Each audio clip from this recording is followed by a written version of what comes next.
All right, so for who thinks that cold call training or like just cold calling is just kind of something you have to do as part of your business? It's not something you really want to do, but just an aspect of something you have to do, right? So cold call training is actually an extension of how you operate your business. It makes you concisely have to think about where your product is at and how it sits within the market.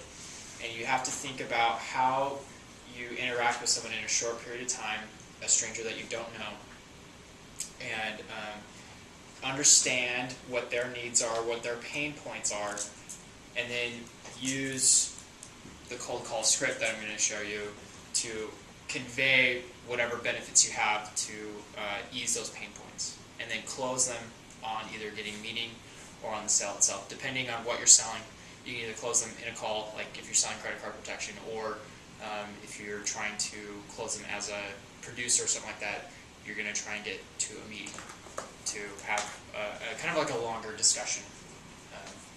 That's Matt Hoffman's area, is those sales meetings. So with cold calling, what is really beneficial is having a competitive analysis. And what you should have is one example of the format that you'll see over there that I drew up for Dash and Cooper is you need to look at,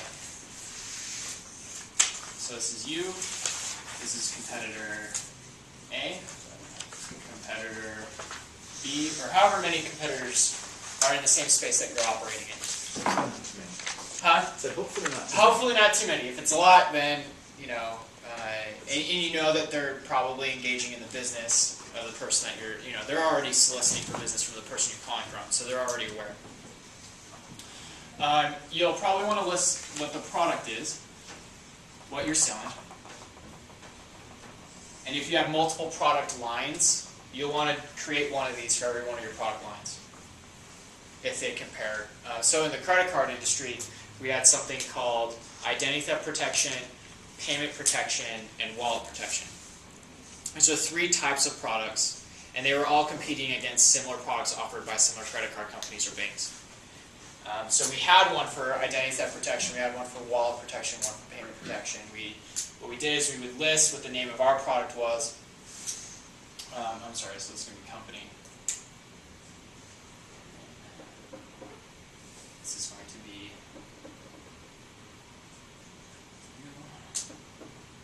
A, B, C, and so on. So the company, product that you're going to want to list, and the comparative prices. So you'll want to know specifically what the dollar sign is. If you can save people money, if you're offering the same service for cheaper, that'll help. If yours is same price, then you're going to have to kind of move on to all these other features as well. So this is actually the product, features of the product that you're selling. So feature A, feature B. And so what this forces you to do is take a look at what you're offering and what you're doing, and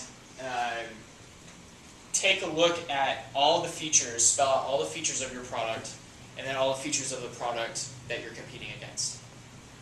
And then what's nice about actually just doing this exercise is it makes you look at, really critically think about your business, whether or not what you're doing is of merit, which obviously we're all here, so we're doing that, so that's good. I would highly recommend that before you go into actually drafting your call script, that you create this document. Because that prepares you, it helps you sound, it forces you to become more knowledgeable about the space that you're operating in and your competitors. And when you sound more knowledgeable, you're going to communicate, or when you are more knowledgeable, you're going to communicate that confidence that you have that knowledge. And when you're in the moment, in that person you're cold calling says no, you're able to or when they say, no, I'm already using such and such, I'm already using company A, it's like, oh, great, you're using their product this. Do you buy it at this price? Say, oh yeah, I do. Okay, great. Well, I know that they offer this, this, and this, and that's great.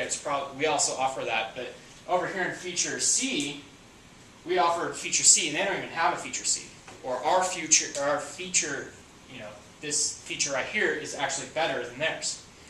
And then this last column right here that you want to put is what your sources are. And typically, that's just the source of the website that you're pulling the information from.